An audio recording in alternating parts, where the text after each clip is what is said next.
আসসালামু আলাইকুম রহমতুল্লাহি বারাকাতুহু।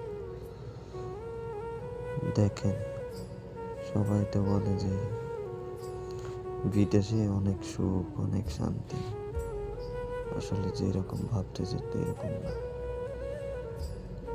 বিদেশে এরকম কঠোর পরিশ্রম করার পরও, যে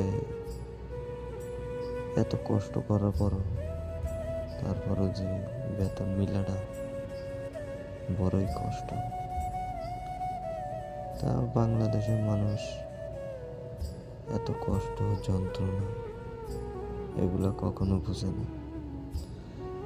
যতক্ষণ বাংলাদেশের মানুষ আত্মীয় স্বজন বন্ধু বান্ধব দিতে পারবো, এতই ভালো। বহুত কষ্ট করার পরে তারপরও যে মালিকের কাছে